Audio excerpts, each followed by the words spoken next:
let's talk about that, because it's slightly, you're a double act, you know, you work together, but one of you is significantly older than the other. Like a lot older, I would say, 30, maybe 30 years older than the other one. And that's weird. And I just wondered it does smack of grooming, doesn't it? I was going to exactly ask that. It smacks. At least I don't have the paedophile moustache. So. I just love Haribo. That's how I got into it. I love my Tanafastics. How did you guys meet and decide to work together despite the age difference? I hung around outside his school with pictures of puppies. It was arguably the shittest job anyone's ever done, is where we met. And definitely yes, it was. We were doing. Even the title of it is funny. Well, yes. Well, there's two jobs we did early on that we bumped paths, and I'm thinking of an interactive greetings card company. Oh God, I'd forgotten about that. Where you had to. The idea was like Moonpig, you know, where you just Photoshop, you just put in your pictures and that. It was that, but video, and it was Mark as an actor just speaking to like "Happy birthday" to, and he'd mime, and then the person buying the card had to like record into their USB box. Thomas, happy birthday, Thomas. And that was the job. Anthony got me this job because he was. You've never directed anything before or since. No. He was directing this, and he got me the job because we'd vaguely met a couple of weeks earlier on the thing where we met for the first time. We'll come to that. And he said, "It's a paid job. You get £100." And when I looked at where it was going to be used, it was like all over the world forever. It was the most shit wage I've ever earned. Yeah. And it was demeaning. It was really. You think Haribo's... No, this was another level of... Well, why am I doing this? Yeah. It's your fault. And then we stayed together, out of guilt, basically. Were you taking all the money from that? I got less than £100 for it. Yeah. So, yeah. But we'd met a couple of weeks earlier on... I mean, I love the BBC. I have to say that up front, I'm not about to slag the BBC off, but they... This was relatively early days of digital comedy. They were still finding their feet, and arguably they still are. But they got us in for a thing called Urgent Genius, and it was presented like that. They got lots of internet comedians. Anthony had broken the internet on Christmas Day, was it Boxing Day? Yeah, I can't remember. Yeah. Did a thing about Fosters, and England had won the first Ashes Test, and it broke the internet. It was the single most watched thing on YouTube for that Boxing Day. So I'm going back to what, 2011? When those things were possible. And so they'd got anyone that had done anything online. I'd written a spoof reality show the year before called Debt Monkey, which people believed was real. It wasn't. But they gathered together internet comedians, and they were pairing people up. And it was called Urgent Genius. We met on a Friday. We had to write and film things, and it would be released on the Sunday. There were 10 pairings. Nothing got released because it all hit the BBC's legal department. They said, "Oh no, you can't do that." And we arrived having seen each other's work and hoped we'd get paired up, and we weren't. But Anthony called me a couple of weeks later, and I did the greeting card thing. And that didn't put me off. So then we hooked up properly and started. Yeah, that's together. right. Yeah, quite a boring story actually. Yeah, cut that. That's not going to make it to the podcast. But it's quite hard. Again, it's quite hard to find stuff about you guys online apart from all the amazing stuff you've done together. So, like, you did. What did you decide in that when you said let's work together? Was it let's do some? Because you do a sport-based stuff and you do some politics-based stuff. What was the first project you sort of went for, and what was your thinking there? Oh, that's a good question. I think the first thing we did really was like Olympics, wasn't it? Yeah, the Olympics are coming. Yeah, so that was in 2012. Yeah, we called it Olympics because there was all that controversy around the time. Like the cafe that was in Stratford that was called the Olympic Cafe had to change its name. It had been there years, but the Olympics got muscling in, so we called it deliberately Olympics. And that became people would shout Olympics at us in the street. Yeah. Sure, it was Olympics, not Limp Dicks. No. But that was me laying an egg that said Jessica Ennis on it. Yeah. It was quite odd. Yeah, it was just odd, like really budget shit, really. Right.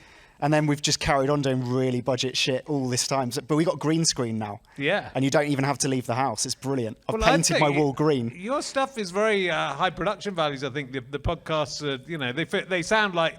Well, I was in Cardiff recently talking to Benjamin Partridge, who does the Beef and Dairy podcast, which again is like you.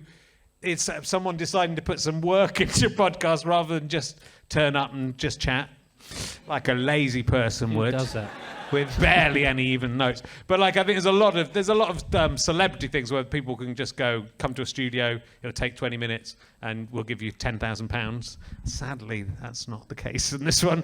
But you're putting some proper work writing scripts every week, right? Yeah, to we're doing do like a sports half-hour script. I can see why people don't do it because it's fucking stressful. Yeah. It's brutal. Yeah. And like 11 people listen to it. So No. We're number one in Azerbaijan, Yep. Ghana, and Malta. Yeah. So it's got to be over 20 people. Yeah. I can't wait to visit those countries and just be mobbed. Mobs, yeah. You could be like the Norman Wisdom. There's Norman Yeah, Wisdom of Albania. Albania, We're yeah. 7 in Albania. No, you're seventh in There's Albania. this chart, you just look and you're like, oh, Sweden, 23, not bad. Not bad. You Yeah. are semi-famous in South Africa, though. Yeah, I did a lot of stuff I've done is really terrible that I hope never gets watched, like TV stuff. But it did get watched in South Africa. So, and it was a video games show, and I get a lot of DMs from, I'm going to say 12-year-olds asking for a PlayStation 5. Okay. That's all I get. So when I die, which is soon, it's the double act will carry on, but you'll be the older partner. Yeah.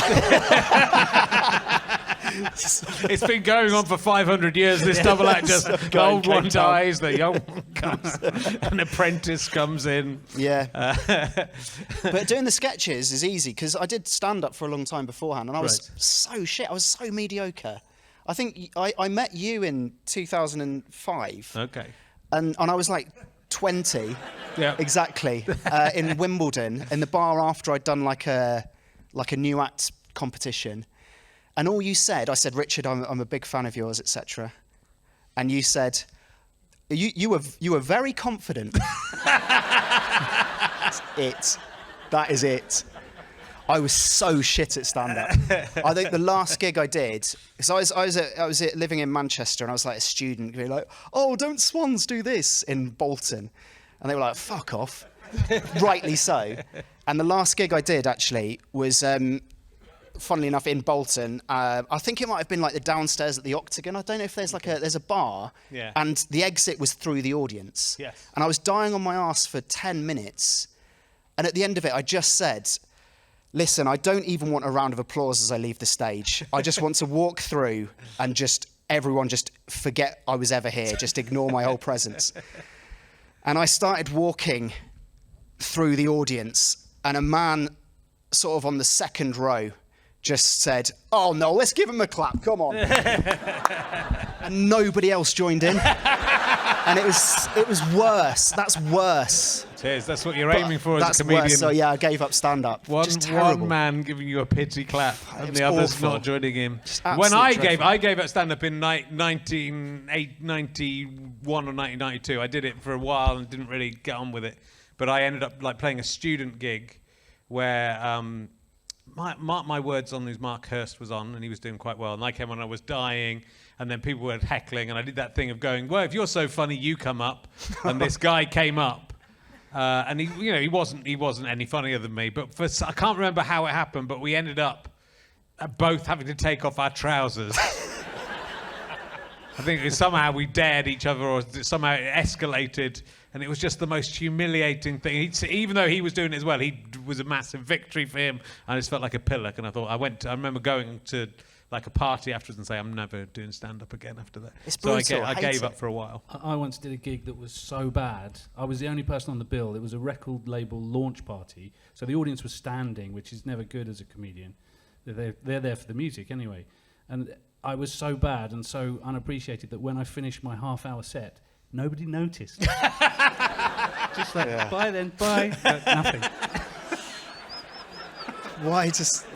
Yeah.